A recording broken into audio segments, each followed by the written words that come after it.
Le matin, je tapote. Le midi, je tapote. C'est du Cabrel. Ah putain, je suis contente de reconnu. Mais bien sûr. Coucou, c'est Manu. Aujourd'hui, je vais te parler d'une supercherie qui te permettra de camoufler tes boutons, tes petites taches et toutes tes rougeurs. Je parle du color correcting. Et oui, je te le dis en anglais, mais ça te parle pas plus que ça. T'inquiète pas, je vais te faire une petite démonstration. Faites entrer mon assistante. Ah mais j'étais en train de bosser. Mais s'il te plaît, j'ai besoin d'une assistante. Bon ok.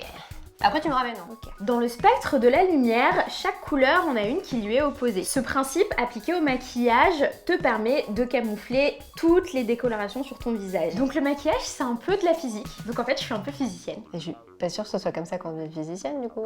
Si, je suis sûre que c'est comme ça qu'on devient Ok, physicienne. ok. Donc tu peux utiliser ce style de palette. Donc ça, c'est une palette de color correcting où tu as plusieurs couleurs. Peut-être que tu es comme Elise et que tu as quelques rougeurs que tu voudrais cacher. À ce moment-là, tu peux utiliser du correcteur vert. Celui-là. Ça fait un peu peinture de guerre. Je vais combattre quoi du coup? Le patriarcat, Elise, toujours. Tu peux le faire au pinceau, au beauty blender ou au doigt. Moi, je préfère le faire au doigt parce que j'aime bien toucher les joues d'Elise. C'est vrai qu'elles sont douces. Toi aussi, transforme tes amis en clowns. Et perds tes amis après. Si tu veux te servir d'un beauty blender, il faudra bien l'humidifier avant pour que la couleur se fonde correctement dans ta peau. On tapote, on tapote. Si tu as des cernes que tu souhaiterais cacher, si elles sont un peu bleutées, il faudra utiliser la couleur pêche. Instantanément, on voit une grosse différence. Tu vois les cernes? Tu les vois plus. Pour finir avec un rendu un peu naturel, tu peux prendre une poudre libre, translucide de préférence, mais tu peux aussi utiliser un fond de teint poudre. T'en mets un peu dans un pinceau. Tu viens t'en mettre tranquillement avec volupté. C'est agréable ma foi. Pourquoi t'as dans mes cheveux?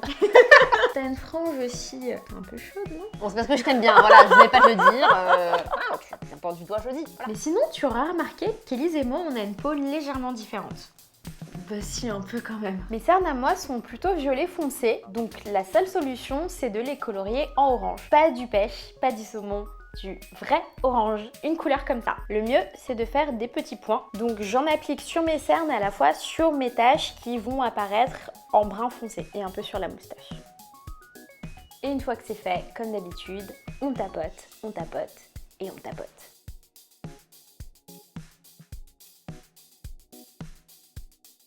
Alors généralement ce que je fais après, je vais mettre de la poudre, mais ce sera pas une poudre translucide, ça va plutôt être une poudre de ma carnation, ou alors je vais carrément faire toute la face maquillée, et c'est ce que je préfère, donc je reviens. Petit conseil avec le color correcting, fais bien attention à toi. Si tu deviens trop doué, tu pourras plus jamais dire à personne que t'es fatigué ou que t'es malade, ils te croiront pas. Si tu connais d'autres astuces pour avoir un teint bien réveillé, n'hésite pas à les partager en commentaire, ça me fera plaisir. Et comme dirait Joséphine Ange Gardien, bah Manu. Bon bah, salut. Waouh, j'ai kiffé cette vidéo. Et tu es en train de te dire à l'instant même, et tu as raison. Alors c'est bien simple, il ne te reste plus qu'à t'abonner et à lâcher un pouce en l'air.